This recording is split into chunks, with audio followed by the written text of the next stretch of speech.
Hello friends, आज बात करते हैं हम ऐसे एक शब्द की, एक नहीं सॉरी 2 शब्दों की, 2 वर्ड्स जो लिखे तो जाते हैं थोड़े से अंतर के साथ, लेकिन दोनों की मीनिंग में जमीन आसमान का अंतर है। तो कृपया करके आप देखो और समझें। अगर एक एक वर्ड आप देखेंगे ना तो इसमें आपको अंतर पता चलेगा। ये देखिए, STATIONERY,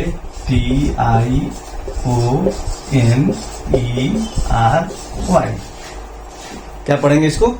स्टेशनरी। एक और वर्ड है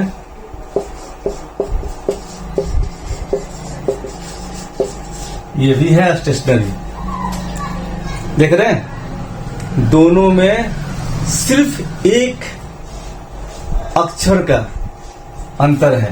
यहाँ पे Y के पहले, यहाँ पे R और Y के पहले E लगा हुआ है, यहाँ पे R और Y के पहले A लगा हुआ है, लेकिन दोनों के अर्थ में जमीन आसमान का अंतर है।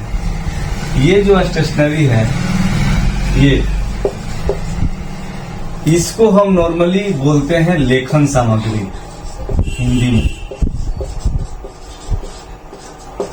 लेखन सामग्री यानी आपका pen, pencil, notebook, eraser, cutter, जो भी हमको लिखने पढ़ने में चीजों की जरूरत पड़ती है वो है स्टेशनरी। जिसके ये थर्ड अक्षर जो है, जो लास्ट से जो थर्ड वाला है जिसमें ई आता है, ये स्टेशनरी है। अगर आपने देखा होगा कि कॉपी की जो दुकान होती है उस पर लिखा रहता है स्टेशनरी शॉप, तो आप ध्यान से देखेंगे, अगर किसी ने अच्छा लिखा होगा तो उसमें ये वाला स्टेशनरी आएगा, जिसका लास्ट से तीसरा जो है वो ई है। ये जो स्टेशनरी है इसका मतलब होता है स्थिर, एक जगह रुका हुआ। मान लीजिए आप किसी ट्रैफिक में फंसे हुए हैं, एकदम ट्रक का जाम लगा हुआ है, बिल्कुल हिलडुल नहीं रहा है। किसी दोस्त ने आपको फोन किया, आप बोलेंगे यार मैं जाम में फंसा हुआ हूँ, एकदम बिल्कुल ट्रैफिक जो है बिल्कुल रुका हुआ है, स्थिर है, ट्रैफिक हिलडुल नहीं रहा है, 1 इंच भी आगे पीछे नहीं हो रहा है। In that sense, in English you can say the traffic is stationary. और वो स्टेशनरी जो है वो ये वाला होगा, जिसका जो थर्ड वाला होगा वो ए होगा, ये ए। अगर जिसके लास्ट से थर्ड वाले में ए है, इसका मतलब होता है बिल्कुल स्थिर। The ship is stationary at port, मतलब खड़ा है, हिलडुल नहीं रहा है।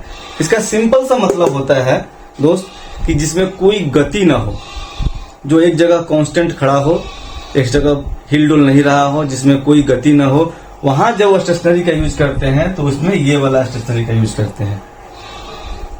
और जहां पर लेखन सामग्री इत्यादि का यूज अगर बात कर रहे हैं आप, जहां पे लिखने पढ़ने वाले कॉपी, कलम, किताब, इन सब चीजों की बात कर रहे हैं, तो उसमें ई वाला स्टेशनरी यूज होगा।